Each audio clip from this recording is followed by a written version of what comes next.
നമസ്കാരം സുഹൃത്തുക്കളെ, price action കോഴ്സിൻ്റെ 3-ാം എപ്പിസോഡിലേക്ക് ഏവർക്കും ഹാർദമായ സ്വാഗതം. സോഷ്യൽ മീഡിയയുടെ ഈ യുഗത്തിൽ ടിക്ടോക്ക്, ഇൻസ്റ്റഗ്രാം തുടങ്ങിയ എണ്ണമറ്റ ആപ്പുകൾ നമ്മൾ കാണാറുണ്ട്.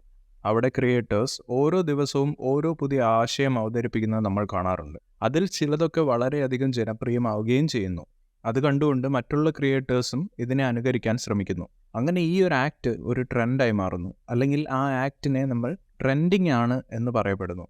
നമ്മുടെ യൂട്യൂബിന് പോലും ഒരു ട്രെൻഡിങ് സെക്ഷൻ ഉണ്ട്. ഒരു പ്രത്യേക സമയത്ത് ഏറ്റവും ജനപ്രിയമായ വീഡിയോകൾ ആ ട്രെൻഡിങ് സെക്ഷനിലാണ് നമുക്ക് കാണാൻ സാധിക്കുക. ഇത്തരത്തിലുള്ള ട്രെൻഡുകൾ ഒരു ചെറിയ കാലയളവിലേക്കായിരിക്കും ഉണ്ടാവുക. അതായത് കുറച്ച് ദിവസങ്ങളിലേക്കോ അല്ലെങ്കിൽ കുറച്ച് ആഴ്ചകളിലേക്കോ മാത്രം നീളുന്നതായിരിക്കും. അതുകൊണ്ട് തന്നെ ഇതിനെ ഒരു ഷോർട്ട് ടേം ട്രെൻഡായിട്ട് നമുക്ക് കാണാൻ സാധിക്കും. ഇതുപോലെ തന്നെ സ്റ്റോക്ക് മാർക്കറ്റിലും ട്രെൻഡുകളുണ്ട്. മാർക്കറ്റിൽ ഒരു ട്രെൻഡ് എത്ര കാലയളവിലേക്ക് നിലനിൽക്കുന്നു എന്നതിനെ ആശ്രയിച്ച് നമുക്ക് ഇതിനെ ഒരു ഷോർട്ട് ടേം ട്രെൻഡായോ അല്ലെങ്കിൽ മീഡിയം ടേം ട്രെൻഡായോ അതുമല്ലെങ്കിൽ ഒരു ലോങ് ടേം ട്രെൻഡായോ കാണാൻ സാധിക്കും. ഇനി സ്റ്റോക്ക് മാർക്കറ്റിൻ്റെ സാഹചര്യത്തിൽ പറയുകയാണെങ്കിൽ ഒരു ട്രെൻഡ് എന്നത് ഒരു നിശ്ചിത കാലയളവിൽ മാർക്കറ്റിൻ്റെ മൊത്തത്തിലുള്ള ഡയറക്ഷനാണ്.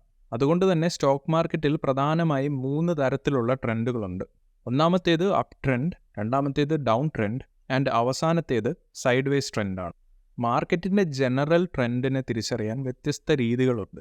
എന്നാൽ ഇതിൽ ഏറ്റവും ജനപ്രിയമായ 2 രീതികളുണ്ട്. അതിലൊന്നാമത്തത് പ്രൈസ് സ്വിങ്സിനെ ട്രെൻഡ് ലൈൻസ് ഉപയോഗിച്ച് വിഷ്വലൈസ് ചെയ്യുന്ന മെത്തേഡാണ്. എന്നാൽ രണ്ടാമത്തെ രീതിയിൽ നമ്മൾ മൂവിങ് ആവറേജസ്, ADX മുതലായ ഇൻഡിക്കേറ്റേഴ്സ് ഉപയോഗിച്ച് ട്രെൻഡ്സിനെ ഡിറ്റർമൈൻ ചെയ്യുന്നു. പക്ഷെ നമ്മൾ നമ്മുടെ ഡിസ്കഷൻ തികച്ചും ആദ്യത്തെ രീതിയിലേക്ക് പരിമിതപ്പെടുത്തുന്നതാണ്. കാരണം നമ്മളൊരു പ്രൈസ് ആക്ഷൻ കോഴ്സാണ് ഇവിടെ ചെയ്യുന്നത്. അതുകൊണ്ട് തന്നെ കുറഞ്ഞ കൺഫ്യൂഷനിൽ വളരെയധികം ക്ലീൻ ആയിട്ടുള്ള ചാർട്ടുകൾ ഉപയോഗിച്ച് നമ്മൾ ട്രേഡിംഗ് നടത്താനാണ് ശ്രമിക്കുന്നത്. ഇനി മുന്നോട്ട് പോകുന്നതിന് മുമ്പ് സ്റ്റോക്ക് മാർക്കറ്റിൽ 3 തരത്തിലുള്ള പ്ലെയേഴ്സ് ഉണ്ട്, അല്ലെങ്കിൽ പാർട്ടിസിപ്പൻസ് ഉണ്ട്. അതിലൊന്നാമത്തത് ഇൻവെസ്റ്റേഴ്സ് ആണ്, രണ്ടാമത്തത് സ്വിംഗ് ട്രേഡേഴ്സ് ആണ്, 3-ാം വിഭാഗം എന്ന് പറയുമ്പോൾ ഇൻട്രാഡേ ട്രേഡേഴ്സ് ആണ്. ഇനി നമുക്കൊരു സാഹചര്യത്തിനെ പറ്റി സംസാരിക്കാം. ഇപ്പോൾ ഞാൻ ഇവർ 3 പേരോട് ചോദിക്കുകയാണ്, നിലവിലെ മാർക്കറ്റ് ട്രെൻഡ് എന്താണ്?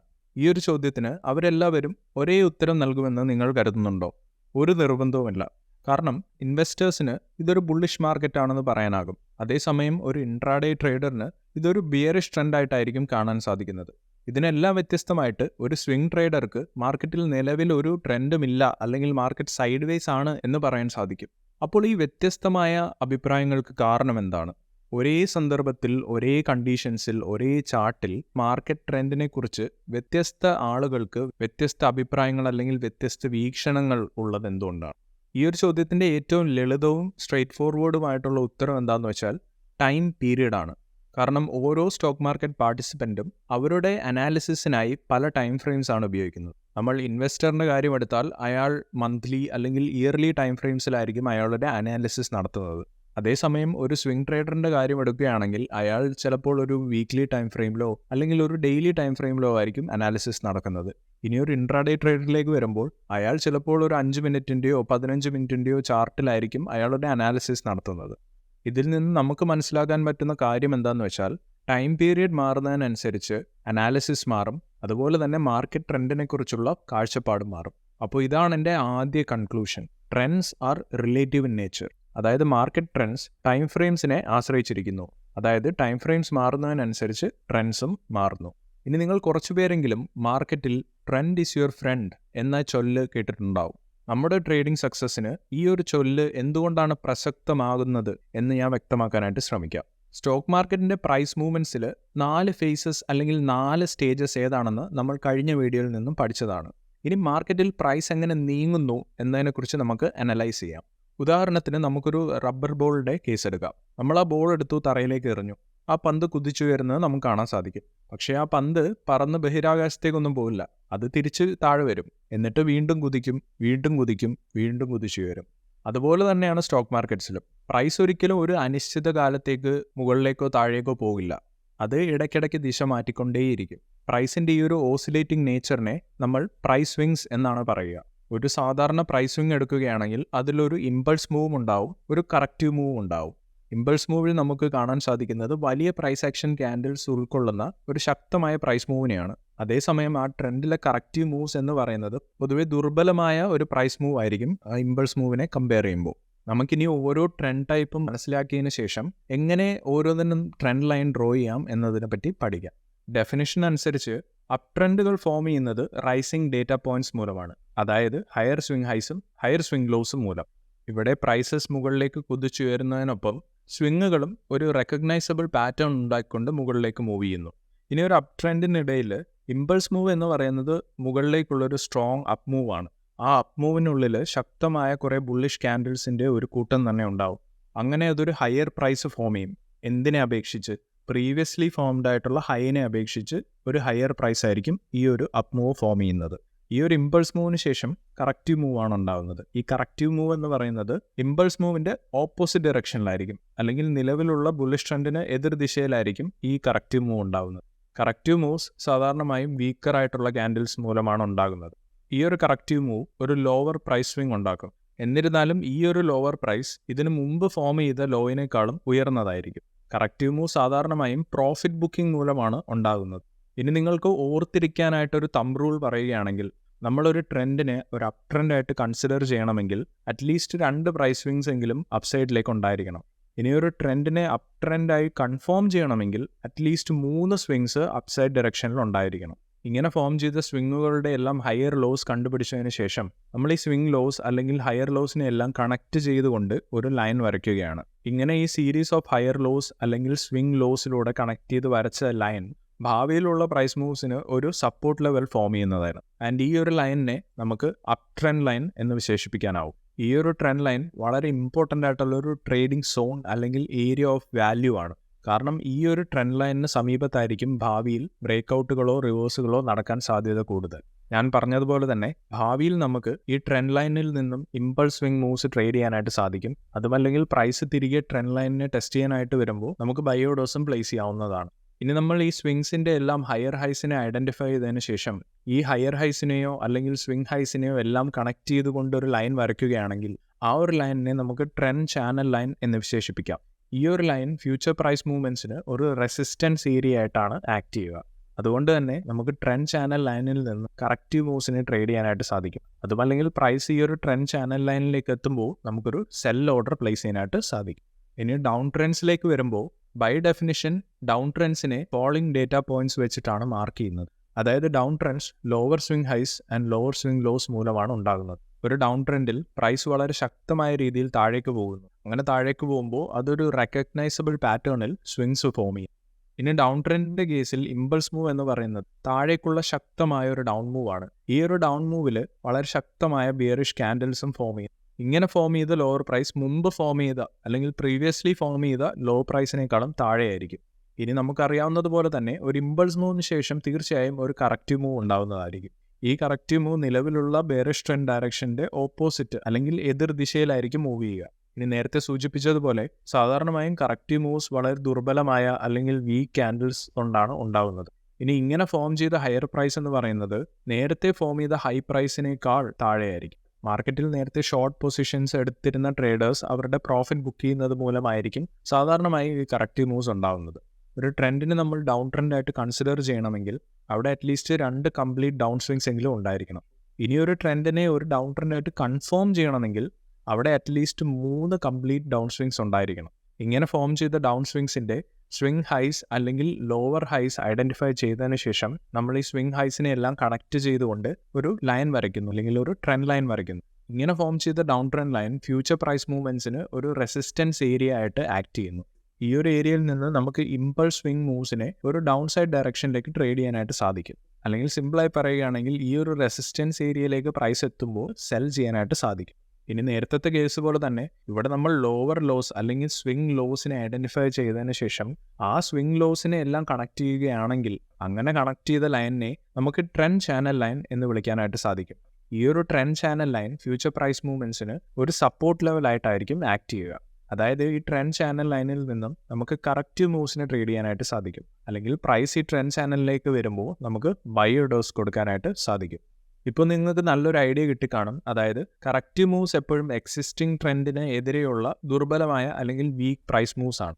പക്ഷേ ഇമ്പൾസ് മൂവ് ആണെങ്കിലോ നിലവിലുള്ള ട്രെൻഡ് ഡയറക്ഷനിൽ ഉണ്ടാവുന്ന സ്ട്രോങ് പ്രൈസ് മൂവ്സ് ആണ്. ഈ ഒരു സ്ട്രോങ് പ്രൈസ് മൂവിൽ വളരെ സ്ട്രോങ് ആയിട്ടുള്ള ക്യാൻഡിൽസും ഫോം ചെയ്യുന്നു. ഇതുകൊണ്ടാണ് നമ്മൾ ഒരു ട്രെൻഡിങ് മാർക്കറ്റിൽ എപ്പോഴും ഇമ്പൾസ് മൂവ് ട്രേഡ് ചെയ്യാനായിട്ട് ശ്രദ്ധിക്കേണ്ടത്. കാരണം അവിടെ പ്രോഫിറ്റ് ഉണ്ടാക്കാനുള്ള പ്രോബബിലിറ്റി എന്ന് പറയുന്നത് വളരെയധികം ഹൈ ആണ്. ഇനി ഇതുപോലെ തന്നെ പ്രധാനമാണ് എപ്പോഴാണ് ഒരു ട്രെൻഡ് അവസാനിക്കുന്നത് അല്ലെങ്കിൽ എപ്പോഴാണ് ഒരു കൺസോളിഡേഷൻ സ്റ്റാർട്ട് ചെയ്യുന്നത് എന്ന് മനസ്സിലാക്കേണ്ടത്. ഈ ഒരു ആശയത്തിന് നമുക്ക് സ്വിംഗ് ട്രാൻസിഷൻ എന്നൊരു ഐഡിയ ഉപയോഗിച്ച് മനസ്സിലാക്കാനായിട്ട് സാധിക്കും. ഇപ്പോൾ നമ്മൾ അപ് ട്രെൻഡിൻ്റെ കേസ് എടുക്കുകയാണെങ്കിൽ പ്രൈസ് എപ്പോഴാണ് ആദ്യമായിട്ട് ഹയർ ലോവിനെ ബ്രേക്ക് ചെയ്ത് ക്ലോസ് ചെയ്യുന്നത്, ആ ഒരു അവസരത്തിൽ നമുക്ക് മനസ്സിലാക്കാൻ സാധിക്കും അപ് ട്രെൻഡിൽ ട്രാൻസിഷൻ വന്നിരിക്കുന്നു. ഇതുപോലെ തന്നെയാണ് പ്രൈസ് എപ്പോഴാണോ ആദ്യമായി ഡൗൺ ട്രെൻഡിനെ ബ്രേക്ക് ചെയ്ത് ക്ലോസ് ചെയ്യുന്നത്, അപ്പോൾ തന്നെ നമുക്ക് സൂചന ലഭിക്കും, അതായത് ഡൗൺ ട്രെൻഡിൽ ട്രാൻസിഷൻ നടക്കാൻ പോവുകയാണ്. ഈ ഒരു ട്രാൻസിഷൻ ചിലപ്പോൾ ഒരു സൈഡ് വൈസ് ട്രെൻഡ് ആകാം, അല്ലെങ്കിൽ പുതിയൊരു അപ് ട്രെൻഡ് ആകാം. ഇനി അവസാനം നമ്മൾ സംസാരിക്കാൻ പോകുന്ന ട്രെൻഡ് ശരിക്കും ഒരു ട്രെൻഡ് അല്ല, അത് ശരിക്കും മാർക്കറ്റിൽ ക്ലിയർ ആയിട്ടൊരു ട്രെൻഡ് ഇല്ലാത്തൊരു സാഹചര്യമാണ്. ഇവിടെ മാർക്കറ്റ് ഒരു റേഞ്ചിനുള്ളിലായിരിക്കും ട്രേഡ് ചെയ്തുകൊണ്ടിരിക്കുന്നത്. നമ്മൾ മാർക്കറ്റിൻ്റെ റേഞ്ചിങ് സ്റ്റേജസ് ആയ അക്യുമുലേഷൻ ഫേസിനെ കുറിച്ചും ഡിസ്ട്രിബ്യൂഷൻ ഫേസിനെ കുറിച്ചും കഴിഞ്ഞ വീഡിയോയിൽ വളരെ വിശദമായി സംസാരിച്ചതാണ്. ഇങ്ങനെ രണ്ട് പ്രൈസ് ലെവലിനുള്ളിൽ പ്രൈസ് ട്രേഡ് ചെയ്യുമ്പോഴാണ് നമ്മൾ സൈഡ് വൈസ് ട്രെൻഡ് എന്ന് പറയുന്നത്. സൈഡ് വൈസ് ട്രെൻഡ്സ് 3 തരത്തിലാണ് ക്ലാസിഫൈ ചെയ്തിരിക്കുന്നത്. ഒന്നാമത്തേത് റേഞ്ച് കോൺട്രാക്ഷൻ, രണ്ടാം തരം എന്ന് പറയുമ്പോൾ റേഞ്ച് എക്സ്പാൻഷൻ, ആൻഡ് അവസാനത്തേത് ട്രയാങ്കുലാർ റേഞ്ച് ആണ്. നമുക്ക് ആദ്യം റേഞ്ച് കോൺട്രാക്ഷനെ പറ്റി സംസാരിക്കാം. റേഞ്ച് കോൺട്രാക്ഷൻ നടക്കുമ്പോൾ പ്രൈസ് ലെവൽസ് ഷ്രിങ്ക് ചെയ്യും അല്ലെങ്കിൽ ചുരുങ്ങും. ഇതുമൂലം പ്രൈസ് ആക്ഷൻ വളരെ ന്യൂട്രൽ അല്ലെങ്കിൽ ഫ്ലാറ്റ് ആയിട്ട് മൂവ് ചെയ്തത് നമുക്ക് കാണാനായിട്ട് സാധിക്കും. ഇതിൽ നിന്ന് നമുക്ക് മനസ്സിലാക്കാൻ സാധിക്കുന്നത് മാർക്കറ്റിൽ ബയേഴ്സിനും സെല്ലേഴ്സിനും ഇടയിൽ താല്പര്യക്കുറവാണ്. മാർക്കറ്റിലെ വോളറ്റിലിറ്റിയും കുറയുന്നതായിട്ട് നമുക്ക് കാണാൻ സാധിക്കും. റേഞ്ച് കോൺട്രാക്ഷൻ നടക്കുന്ന അവസരത്തിൽ നമ്മൾ സൂക്ഷ്മമായി നിരീക്ഷിക്കുകയാണെങ്കിൽ നമുക്ക് പ്രൈസ് ബാർസ് അല്ലെങ്കിൽ ക്യാൻഡിൽസ് ചുരുങ്ങുന്നതായോ ചെറുതാകുന്നതായോ കാണാൻ സാധിക്കും. ഇത് വളരെ ശക്തമായൊരു ഇൻഡിക്കേഷനാണ്. അതായത് വളരെ പെട്ടെന്ന് തന്നെ ഒരു ട്രെൻഡ് റിവേഴ്സൽ നടക്കാൻ പോകുന്നു എന്നാണ് ഇതിനർത്ഥം. അതായത് മുമ്പ് ഒരു ഡൗൺ ട്രെൻഡാണ് ഉണ്ടായിരുന്നതെങ്കിൽ ഇനി ട്രെൻഡ് ഒരു അപ് ട്രെൻഡിലേക്ക് മാറിയേക്കാം എന്നതാണ് ഇത് സൂചിപ്പിക്കുന്നത്. ഇത് വെറും ഒരു സൂചന മാത്രമാണ്, തീർച്ചയായിട്ടും ഉറപ്പിച്ചു പറയാനായിട്ട് നമുക്ക് സാധിക്കില്ല. ഇതിന് തികച്ചും വിപരീതമായിട്ടാണ് റേഞ്ച് എക്സ്പാൻഷൻ. ഇവിടെ ലെവൽസ് എക്സ്പാൻഡ് ചെയ്യുകയാണ് അല്ലെങ്കിൽ വികസിക്കുകയാണ്. അതുപോലെ തന്നെ പ്രൈസ് ആക്ഷൻ വളരെ വിസിബിളായിട്ട് നമുക്ക് കാണാനായിട്ട് സാധിക്കും. റേഞ്ച് എക്സ്പാൻഷൻ നടക്കുന്ന അവസരത്തിൽ പ്രൈസ് ബാർസ് അല്ലെങ്കിൽ ക്യാൻഡിൽ സ്റ്റിക്സിൻ്റെ നീളം അല്ലെങ്കിൽ സൈസ് കൂടുന്നതായിട്ട് നമുക്ക് കാണാനായിട്ട് സാധിക്കും. ഇതിലുപരി റേഞ്ച് എക്സ്പാൻഷൻ ഒരു പ്രൈസ് കണ്ടിന്യൂഷനെയാണ് സൂചിപ്പിക്കുന്നത്. അതായത് മുമ്പ് ഒരു അപ് ട്രെൻഡാണ് ഉണ്ടായിരുന്നെങ്കിൽ ഇനി ഭാവിയിലും ആ അപ് ട്രെൻഡ് തുടരാം അല്ലെങ്കിൽ കണ്ടിന്യൂ ചെയ്യാം എന്നാണ് സൂചിപ്പിക്കുന്നത്. നേരത്തെ പറഞ്ഞതുപോലെ തന്നെ ഇതൊരു സൂചനയാണ്, തികച്ചും ഉറപ്പായിട്ട് നമുക്ക് പറയാനായിട്ട് സാധിക്കില്ല. ഇനി നമുക്ക് അവസാനത്തെ ടൈപ്പ് കൺസോൾട്ടേഷൻ റേഞ്ചിനെ പറ്റി സംസാരിക്കാം. അത് മറ്റൊന്നുമല്ല, ട്രയാങ്കുലാർ റേഞ്ചസ് ആണ്. പക്ഷെ നമ്മൾ നേരത്തെ സംസാരിച്ചതുപോലെ രണ്ട് ഫിക്സഡ് ആയിട്ടുള്ള ഹൊറിസോണ്ടൽ ലെവൽസിനിടയിലല്ല പ്രൈസ് വികസിക്കുകയോ ചുരുങ്ങുകയോ ചെയ്യുന്നത്. മറിച്ച് ഇവിടെ നമുക്ക് എക്സ്പാൻഡിങ്ങോ അല്ലെങ്കിൽ കൺവേർജിങ് ആയിട്ടോ ഉള്ള ലെവൽസിനെയാണ് കാണാൻ സാധിക്കുന്നത്. പക്ഷേ ഇത് വളരെയധികം വിശാലമായൊരു ടോപ്പിക്കാണ്. അതുകൊണ്ട് തന്നെ ഈ ഒരു ടോപ്പിക്കിനെ പറ്റി നമുക്ക് ചാർട്ട് പാറ്റേൺസ് കോഴ്സിൽ വളരെ ഡീറ്റെയിൽ ആയിട്ട് സംസാരിക്കാവുന്നതാണ്. ട്രെൻഡ് ലൈനുകൾ ഓവറോൾ മാർക്കറ്റ് ഡയറക്ഷനെ കാണിക്കുന്നതിൽ വളരെയധികം ഹെൽപ്പ് ചെയ്യുന്നുണ്ടെങ്കിലും ഈ ലൈൻസിനെ പലപ്പോഴും നമ്മൾ റീഡ്രോ ചെയ്യേണ്ടി വരും.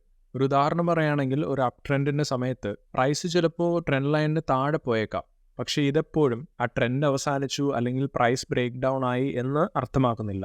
ചിലപ്പോഴൊക്കെ പ്രൈസ് ട്രെൻഡ് ലൈൻ ബ്രേക്ക് ചെയ്ത് താഴെ പോയതിനു ശേഷം വീണ്ടും തിരികെ മുകളിലേക്ക് പോകുന്നതായിട്ട് നമുക്ക് കാണാൻ സാധിക്കും. അങ്ങനെയുള്ള അവസരങ്ങളിൽ നമ്മൾ അതിനനുസരിച്ച് പൊരുത്തപ്പെടേണ്ടതായിട്ടുണ്ട്.